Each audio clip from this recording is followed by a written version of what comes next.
సంఖ్యాకాండము 8వ అధ్యాయము. యెహోవా మోషేకు ఈలాగు సెలవిచ్చెను.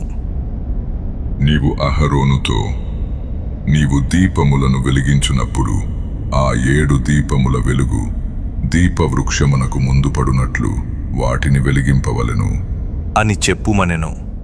అహరోను అలాగు చేసెను. యెహోవా మోషేకు ఆజ్ఞాపించినట్లు అతడు దీపవృక్షమునకు ఎదురుగా దాని దీపములను వెలిగించెను. ఆ దీపవృక్షము బంగారు నకిష్పని గలది. అది దాని స్తంభము మొదలుకొని పుష్పముల వరకు నకిష్పని గలది. యెహోవా కనుపరిచిన మాదిరిని బట్టి మోషే ఆ దీపవృక్షమును చేయించెను. మరియు యెహోవా మోషేకు ఈలాగు సెలవిచ్చెను. నీవు ఇశ్రాయేలీయులలో నుండి లేవీయులను ప్రత్యేకించి వారిని పవిత్రపరచుము.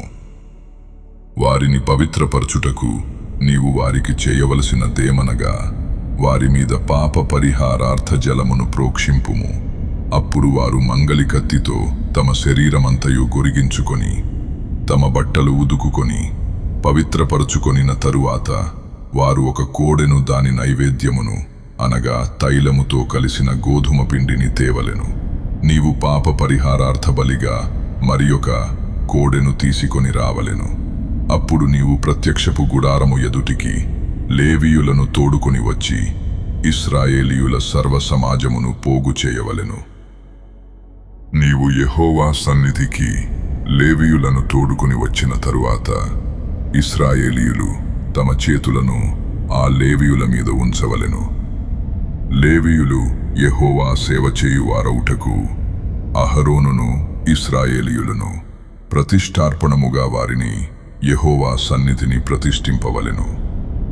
లేవీయులు ఆ కోడెల తలల మీద తమ చేతులుంచిన తరువాత నీవు లేవీయుల నిమిత్తము ప్రాయశ్చిత్తము చేయునట్లు యెహోవాకు వాటిలో ఒక దానిని పాప పరిహారార్థ బలిగాను రెండవ దానిని దహన బలిగాను అర్పించి అహరోను ఎదుటను అతని కుమారుల ఎదుటను లేవీయులను నిలువబెట్టి యెహోవాకు ప్రతిష్ఠార్పణముగా వారిని అర్పింపవలెను.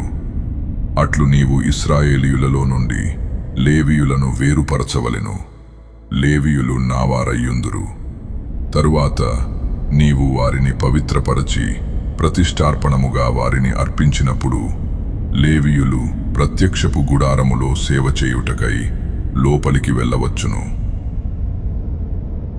ఇశ్రాయేలీయులలో వారు నా వశము చేయబడిన వారు. తొలిచూలి అయిన ప్రతివానికిని అనగా ఇశ్రాయేలీయులలో ప్రథమ సంతానమంతటికిని ప్రతిగా వారిని నేను తీసుకొని ఉన్నాను. ఏలయనగా మనుష్యులలోనూ పశువులలోనూ ఇశ్రాయేలీయులలో తొలిచూలి అయినది యావత్తును నాది. ఐగుప్తు దేశములో తొలిచూలి అయిన ప్రతివానిని నేను సంహరించిన నాడు వారిని నా కొరకు ప్రతిష్ఠించుకొంటిని. ఇశ్రాయేలీయులలో తొలిచూలి అయిన ప్రతివానికి మారుగా లేవీయులను తీసుకొని ఉన్నాను. మరియు ప్రత్యక్షపు గుడారములో ఇశ్రాయేలీయుల నిమిత్తము సేవ చేయుటకును ఇశ్రాయేలీయుల నిమిత్తము ప్రాయశ్చిత్తము చేయుటకును ఇశ్రాయేలీయులలో లేవీయులను అహరోనుకును అతని కుమారులకును ఇచ్చి అప్పగించి ఉన్నాను. అందువలన ఇశ్రాయేలీయులు పరిశుద్ధ మందిరమునకు సమీపించునప్పుడు ఏ తెగులైనను ఇశ్రాయేలీయులకు సంభవింపకపోవును అని చెప్పెను.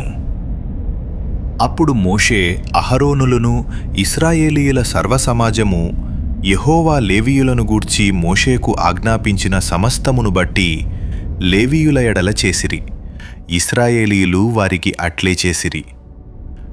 లేవీయులు తమ్మును పవిత్రపరచుకొని తమ బట్టలు ఉదుకుకొనిన తరువాత అహరోను యెహోవా సన్నిధిని ప్రతిష్ఠార్పణముగా వారిని అర్పించెను. వారిని పవిత్రపరచుటకు అహరోను వారి నిమిత్తము ప్రాయశ్చిత్తము చేసెను. తరువాత లేవీయులు అహరోను ఎదుటను అతని కుమారుల ఎదుటను ప్రత్యక్షపు గుడారములో సేవ చేయుటకు లోపలికి వెళ్ళిరి. యెహోవా లేవీయులను గూర్చి మోషేకు ఆజ్ఞాపించినట్లు అతడు వారి ఎడల చేసెను. మరియు యెహోవా మోషేకు ఈలాగు సెలవిచ్చెను. ఇది లేవీయులను గూర్చిన విధి. 25 ఏండ్లు మొదలుకొని పై ప్రాయము గల ప్రతివాడును ప్రత్యక్షపు గుడారము యొక్క సేవలో పనిచేయుటకు రావలెను. అయితే ఏ 10 ఏండ్ల వయస్సు పొందిన పిమ్మట వారు ఆ పని మాని ఊరకుండవలెను. వారు కాపాడవలసిన వాటిని కాపాడుటకు ప్రత్యక్షపు గుడారములో తమ గోత్రపు వారితో కూడా పరిచర్య చేయవలెను గాని పని చేయవలదు. లేవీయులు కాపాడవలసిన వాటి విషయము నీవు వారికి అలాగు నియమింపవలెను.